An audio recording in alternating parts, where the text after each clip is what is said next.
Shalom, family. Shalom. All praises, all honor, all glory goes to the Most High Yahweh. For truly His mercy endureth forever. I'm your Captain Nicole, and tonight's class we got a hot topic. We're going back to the basics. We're going to the foundation. We're going into the spirit of discipline. How we can improve our consistency. How we can be more disciplined in all the things that we decide to put our minds towards. So the first thing, before we get started, we start always by giving all praises, honor, and glory to the Most High Yahweh. So we're going to kick things off with the book of Colossians chapter 3 and verse 17. And it reads, "And whatsoever ye do in word or deed, do all in the name of the Adonai Yahweh Shai, giving thanks to the power and the Father by Him." So everything that we say, everything that we do is going to be brought directly from the scriptures. So how can we build up the spirit of discipline? That's the first question. So we're going to take a different approach today, because I was reading this book called the Atomic Habits, and they have some very good insight. So we're going to go through a couple of chapters within the book, then we're going to grab some scriptures. So now let's begin. So the first thing that we have, what are some atomic habits? Some atomic habits that we can learn from, that we can benefit from.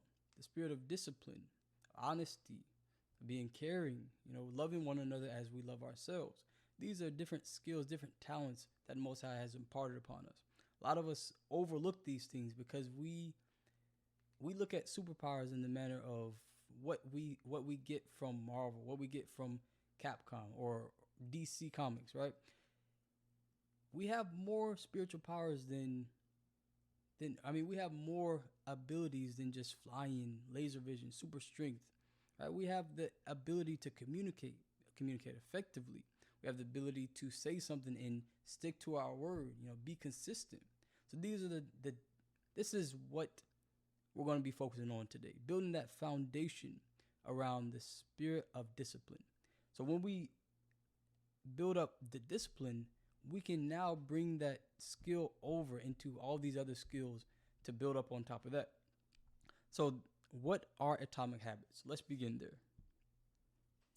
So this is a book by James Clear, the author of Atomic Habits. And it reads, the author learned the importance of habit building after a traumatic injury in his youth. When Clear was on his high school baseball team, he was accidentally hit in the face by a baseball bat. Let's zoom in a little bit here so we can stay focused. All right, this injury sent him to the hospital with a myriad of life-threatening medical issues. When Clear returned home, he had constant seizures and needed to relearn basic skills like walking in a straight line. So believe it or not, I find myself going back and learning what seemed to be basic skills, like we're coming to this truth as a child. So we learned as a child, we spake as a child, we did the things as a child. So we gotta go back and relearn the things that we were taught, whether it's teaching, whether it's talking, whether it's communication, whether it's being disciplined. All these skills are things that we thought we knew in the past. But now we can use our time wisely, relearn those skills, and become even better than we were before. So continuing on, it says, slowly but surely, Clear began to recover. When he graduated from high school and started college, he hoped that one day he could play baseball again. So his goal right now is to play baseball again. But until that day, he focused on what he could control, building good habits. So the vision is right there, building good habits. So these are different small individual skills that he can then take to that grand skill of playing baseball in the major leagues. So continuing on, he learned that if you focus on improving yourself by developing good habits, you'll be able to achieve your goals. Consistency, habits, all these are steps to achieving your goal. When we think about a long-term goal, that's a far away.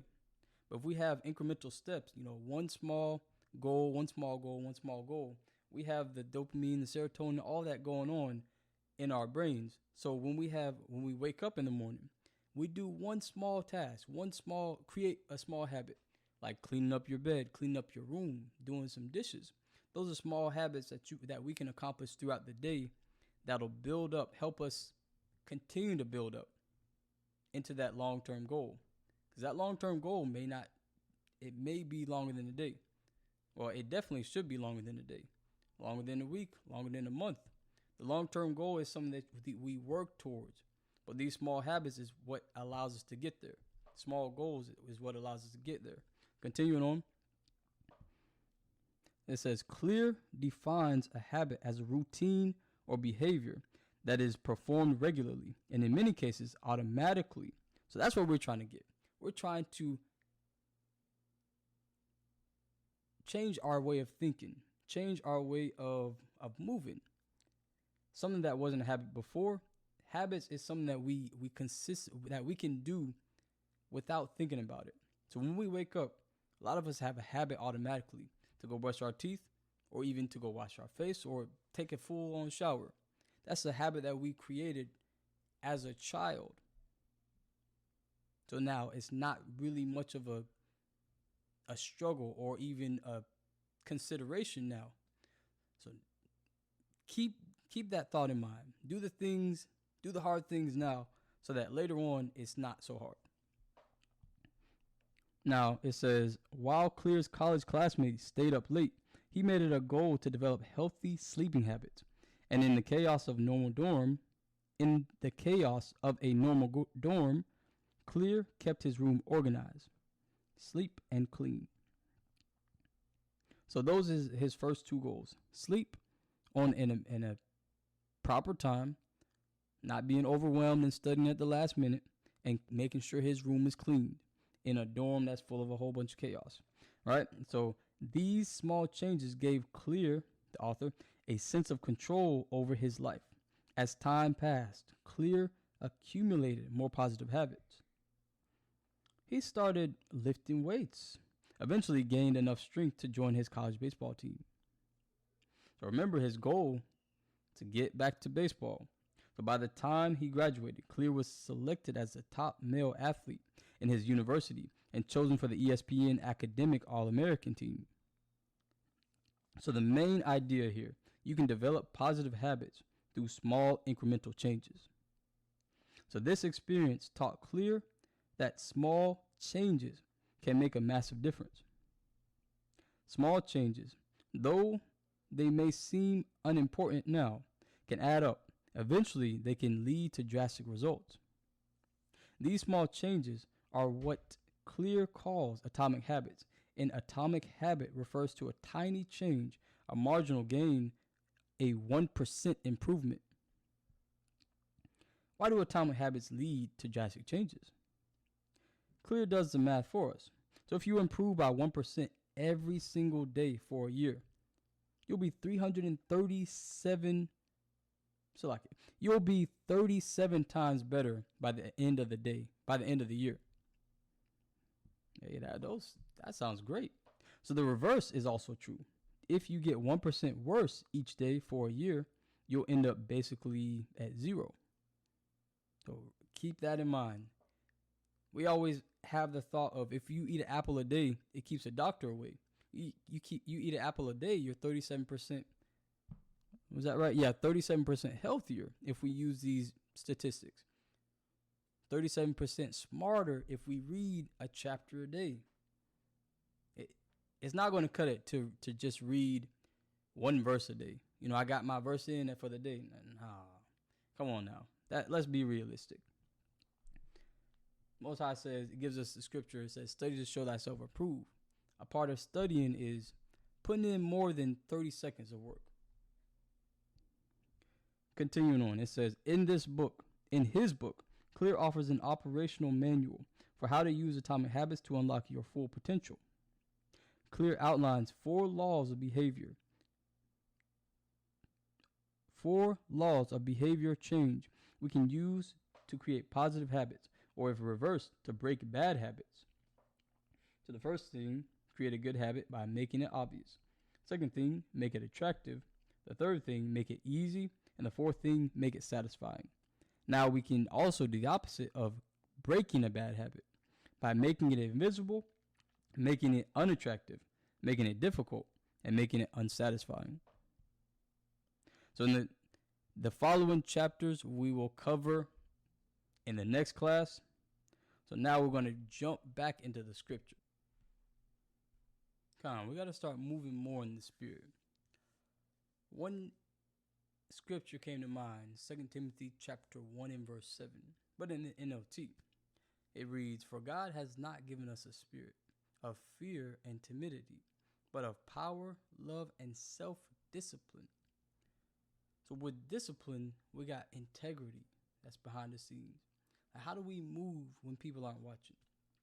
Are we disciplined enough not to watch those XXX videos? Are we disciplined enough not to eat the pork, shrimp, crab, or lobster? Are we disciplined enough to pray every single day? All these habits, all these skills is something that we can build up towards. But we got to pray and ask the Most High. If we don't have the strength, we got to ask for the strength. If we don't have the courage, we got to ask for the courage. Because in these last days, we're going to be tried with the furnace. We're going to be tried in the furnace. Are we going to come out as that tried and true gold, or are we going to come out as just melted? The purpose of this class is so that we can be built up in the spirit, be built up enough to where when we come through these trials and tribulations, they're going to be a lot easier. And we won't have to worry about faltering. So we're going to grab an example of one of our ancestors asking the Most High and praying for something that they lacked or something that they wanted more of. So for a consistent week and a half, I personally have been asking for the strength to overcome, the strength to endure. Asking the Most High to fill me with the things I should say, the things I should do. Because He hasn't given us a spirit of fear, but of power. Now we got to be able to access this power. So we ask the Most High, how can we access this power? He's going to put us in the position to utilize these things or to learn from them. So let me get Psalm chapter 25 and 4. So this is the book of Psalm chapter 25 and verse 4. It's David. He's asking, he says, "Show me thy ways, O Most High. Teach me thy paths." So if David can ask the Most High for something, we definitely can. If we want the spirit of discipline, if we want to be able to overcome anything that's thrown our way, this is the first step. So let's get another example. Let's go to Proverbs chapter 4 and verse 18, because we're going into the spirit of discipline. Proverbs chapter 4 and verse 18. Actually, even before that, Psalms chapter 144 and 1. It goes into a psalm of David. Blessed be the Most High, my strength, which teaches my hands to war. Because before, as we're children, we don't know anything. We don't know how to use our hands, our feet. We don't even know how to walk. Like through prayer, through training, he was able to receive that blessing of being able to fight, of being able to go into battle, of being able to come out on that other end as a man of valor, as someone who has conquered and is able to rule. So now, let's go into. Remember, we got to come into this truth as a newborn babe. We got to be able to accept the milk. Before we get to the meat, we got to accept the milk and be nourished and grow by this milk. Because the scriptures is written for our learning and our understanding so that we might have hope. If we don't get any of the milk, we're going to be missing out on the learning and the understanding. We may have hope, but where's the understanding and the things that come with the milk? So Proverbs chapter 22 and verse 15, it says, "Foolishness is bound in the heart of a child." So from the very, very beginning, if we don't have that spirit of discipline. We don't have anything. We don't know too much of anything except for what we observe. Continuing on, but the rod of correction, but in another translation, but the rod of discipline drives it far from him. Discipline drives foolishness away from us. So we can keep in mind one habit a day is going to drive away the foolishness. One chapter a day is going to drive away the foolishness. One extra prayer a day is going to drive away the foolishness. That's going to help us grow physically, mentally, and spiritually. So now let's go into the next one. Hebrews chapter 12. And we'll go to 10. This one may be a little bit hard to accept. Discipline is a little bit hard to accept. In the very beginning, we're not going to like it. We're not going to enjoy being beat every single day. Myself, I grew up with a Dominican godparent, so-called Dominican godparent. And every single time I touched something in the house, it was, wala papao, wala papao. I was always getting spanked every single time. So I actually ended up hating going up to their house. But now thinking back, years and years later, I understand that it was the discipline that was necessary, the correction that was necessary. So now I'm able to, whenever I go somewhere, my hands don't have to be on everything. I may be curious, but the curiosity killed the cat. So we learn from that curiosity. We learn from being spanked every single day. So as children, we got to be able to learn and accept that correction. So Hebrews chapter 12 and verse 10. The Berean Study Bible. Our fathers disciplined us for a short time. So that punishment is going to come, it's going to go. That discipline, the correction, the belt is going to come and it's going to go. You may feel the pain for 30 seconds. You may have that temptation, that spirit of lust in your mind for however long, but it's going to fade. Reading on. Our fathers disciplined us for a short time as they thought, but the Most High disciplines us for our good, so that we may share in his holiness. Next verse. No discipline seems enjoyable at the time, but painful. Later on, however, it yields a harvest of righteousness and peace to those who have been trained by it. And definitely for me, that belt was a great trainer. Actually, now that I'm looking back, I'm thankful that she was able to, get the chancletas, get the wala papao every single time. I'm thankful because I understand, and now that I have nieces, I understand that it's necessary. They don't listen the first time. Hey, all right, that's on you. Eventually they're going to learn. So eventually, in the same manner, this spirit of discipline, one step at a time. Eventually we're going to learn. Eventually it's going to turn into, instead of it being a task, it's going to be now a habit. Now something that we don't necessarily have to think about.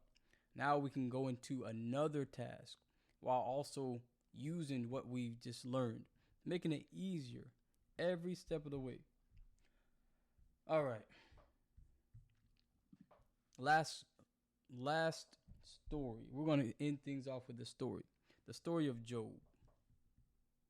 So a lot of us understand that Job, what's happened in the King James Version, what's happened in the story of Job.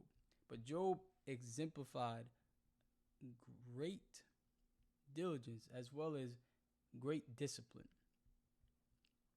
Throughout all those events, he never sinned against the Most High. So we'll start at chapter 1. Job chapter 1 and verse 1. There was a man in the land of Uz whose name was Job, and that man was perfect and upright. Now right there, we can be perfect. We got to ask the Most High, for that righteous path. Teach us the things that we should do, the things that we should say. Teach us how to walk perfectly, right? Because the Most High in Matthew 5 and 48 says, "Be ye therefore perfect." We have so many examples of us being perfect throughout the scriptures. So it's definitely possible. Reading on. And one that feared the Most High and eschewed evil. So we're going to skip down a little bit to verse 7. And the Most High said unto Satan, Whence comest thou? Then Satan answered the Most High and said, From going to and from going to and fro in the earth, and from walking up and down in it. And the Most High said unto Satan, Hast thou considered my servant Job, that there is none like him in the earth, a perfect and upright man, one that feared the Most High and eschewed evil? Then Satan answered the Most High and said, Doth Job fear the Most High for naught? Hast not thou made an hedge about him, and about his house, and about all he hath on every side? Thou hast blessed the work of his hands, and his substance is increased in the land. So what's a part of Job's substance? Let's go up. A part of his substance in verse 3. His substance also was 7,000 sheep, 3,000 camels, and 500 yoke of oxen, and 500 she donkeys, and a very great household, so that this man was the greatest of all the men of the east. This is something that we could also strive for. Using this spirit of discipline, we can strive for being the greatest in the West Coast, the East Coast, the greatest in South Carolina, North Carolina. We can strive for these things. So Job has, and his sons went and feasted in their house, and every one his day. So he's got sons, he's got daughters, he's got a wife, he's got all these things. The Satan answered the Most High, or responded to the Most High and said, Is Job serving you because you blessed him? Let's read on at verse 12. And the Most High said unto Satan, Behold, all that he hath is in thy power, only upon himself put not forth thine hand. So Satan went forth from the presence of the Most High. And there was a day when his sons and his daughters were eating and drinking wine in their eldest brother's house. And there came a messenger unto Job and said, now this is where the trials and tribulations start. The oxen were plowing and the donkeys feeding beside them. And the Sabeans fell upon them and took them away. Yea, they have slain the servants with the edge of the sword. And I only am escaped alone to tell thee. While he was yet speaking. Now, this is news after news after news. You know, he's getting broken down each and every time a servant comes to him, because there's always bad news. While he was yet speaking, there came also another and said, The fire of the Most High is fallen from heaven, and hath burned up the sheep and the servants, and consumed them. And I only am escaped alone to tell thee. While he was yet speaking, there came also another and said, The Chaldeans made out 3 bands, and fell upon the camels, and have carried them away, yea, and slain the servants with the edge of the sword. And I only am escaped alone to tell thee. While he was yet speaking, there came also another, and said, Thy sons and thy daughters were yet eating and drinking wine in their eldest brother's house. And behold, there came a great wind from the wilderness, and smote the 4 corners of the house. And it fell upon the young men, and they are dead. And I only am escaped alone to tell thee. Then Job arose and rent his mantle, and shaved his head, and fell down upon the ground and worshipped. He worshipped the Most. I don't know if y'all understand that. After all these tragic events, Job worshipped. And he said, reading on verse 21, Naked came I out of my mother's womb, and naked shall I return thither. The Most High gave, and the Most High hath taken away. Blessed be the name of the Most High. I don't even have to go into that. Blessed be the Most High. You know, the Most High gives, and the Most High takes. Verse 22, In all this Job sinned not, nor charged the Most High foolishly. Whew. Now, all that said and done, there's a couple of events that happened. We're going to skip a little of that to go to, all right, we're going to go to verse 7. Verse 7, it says, And it was so that after the Most High had spoken these words unto Job. Let me zoom in a little bit. The Most High said to Eliphaz the Temanite, My wrath is kindled against thee, and against thy two friends, for ye have not spoken of me the thing that is right, as my servant Job hath. So throughout all these things that happened to Job, we're going to skip a little bit of what happened in the middle to where we're now ending up here at the end. Job lost everything, and still his conversation was as if it becometh the gospel of the Most High. Was something that didn't anger the wrath of the Most High. Even his thoughts, because if we go up a little bit, verse 2, I know that thou canst do everything, and that no thought can be withholden from me. Though no thought can be hidden from the Most High. So not even in his thoughts did he consider going against the Most High, saying foul things against the Most High because of, the things that he may have lost. So Job did not fear the Most High because of the things that he's been blessed with. He feared the Most High because of his discipline. Now let's go back to verse 8.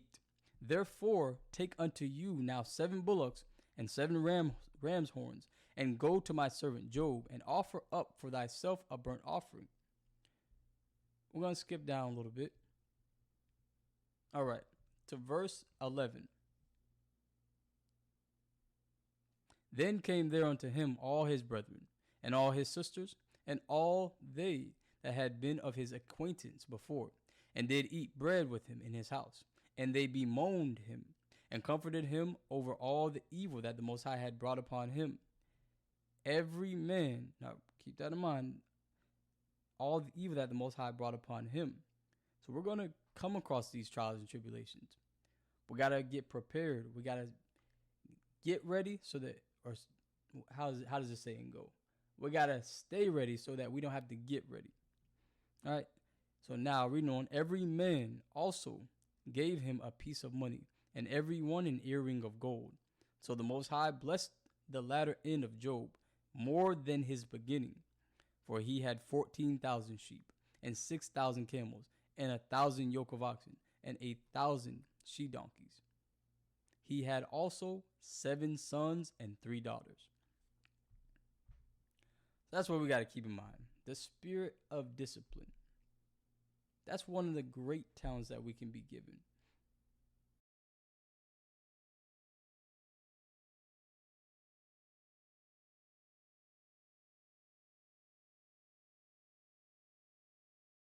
So remember, one habit a day is going to improve us 37%. One habit a day is going to improve us 37%. One chapter a day is going to improve us 37%. If you want to do a lesson every day, one lesson a day is going to improve you so much more than if you didn't do any lessons or any reading at all. So keep in mind, even if it's a little progress every single day, it's still progress. And with that, I'm going to close out the class and say, Shalom to the nation of Israel. All praise be to the power of Abraham, Isaac, and Jacob. Shalom.